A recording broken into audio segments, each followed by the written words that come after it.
Do you think that seeing a sex worker is a good idea for a man? Matt Cook here, and I was interviewed many times recently by various podcasters, and one of them was a sex worker. And she had a very novel theory about the benefits of her work. Basically, she said that men, especially married men, could use her services to act out something in a safe fashion that they couldn't safely do in real life. And that was her rationale why this is a really good thing. Now, I happen to see another completely different person. This is not the person that interviewed me. And I wanted just to play you an excerpt of this.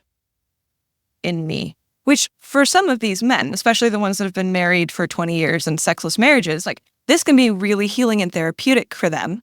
So that's her rationale. She says, I like it, I enjoy it, and it can be therapeutic for the men. I think if you do work like this, if you're thoughtful, you probably want to see that there's a benefit to what you're doing and not feel that it's just for guys who are just horny and that there's no good. So do you think it's a good idea? Do you think it's a good thing for a man to see a sex worker? Why don't you please leave a comment as to what you think? That also will give me a gauge as to your thoughts. So here are my thoughts about it.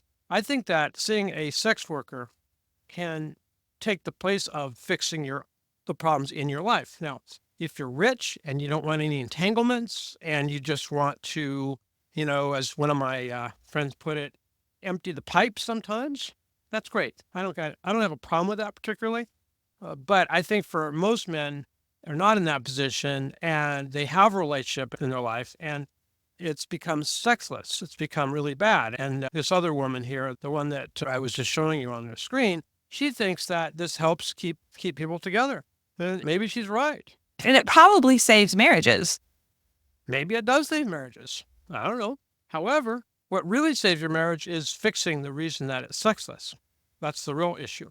I've had 80,000 men that I've coached over many years, and a countless number of them have told me that they're in sexless relationships. And I'm always thinking to myself, why would you let yourself get to that point as a man where you have a sexless relationship? Why would you do that?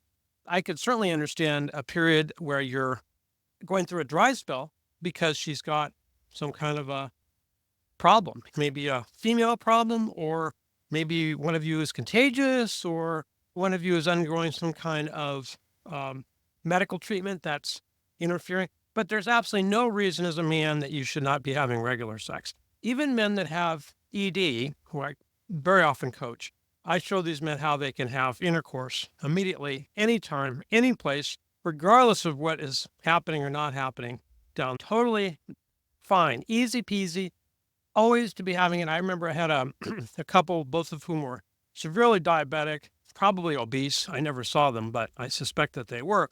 And they were together as a couple, and they had never sexually gotten together because he couldn't do it. And they figured, we still have a relationship. I showed them what to do. They had consummated their relationship. They got married. They were just so thrilled. And they're, as far as I know, doing it all the time. I don't think that you can be happy as a man or a woman in a relationship without regular sex. And there's absolutely no substitute for that through porn, through sex work.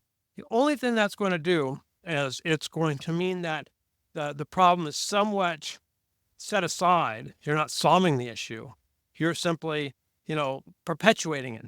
Whereas if, let's say, you don't have an outlet like porn or sex worker, you're more likely to work on this relationship. And if it's not going to work out, get rid of it.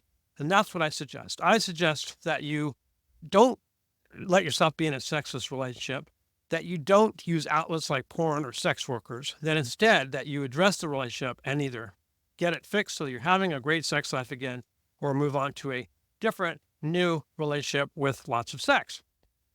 I personally have found, working with so many people and some couples as well, there's a way to have sex that increases the depth of the connection between you two, that increases the love you have for each other, and expands your love and expands your love and expands your love.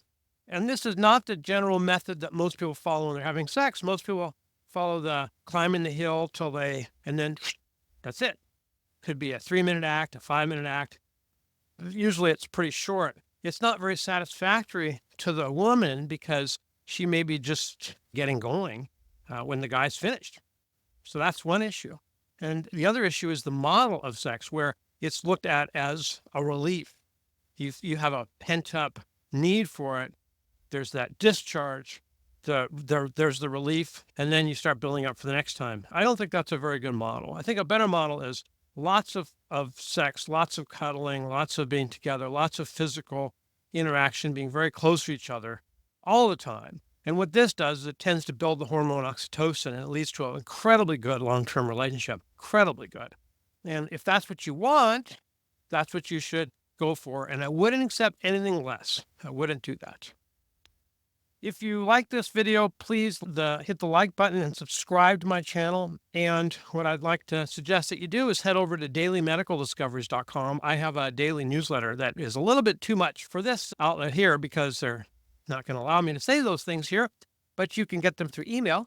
And I will send you a copy of my newest book, which is in pre-publication, Masculine Maximizer, which I expect to become another Amazon bestseller soon, which shows men how they can have everything they want using their sex drive. Look forward to seeing you on the next video. Thank you so much.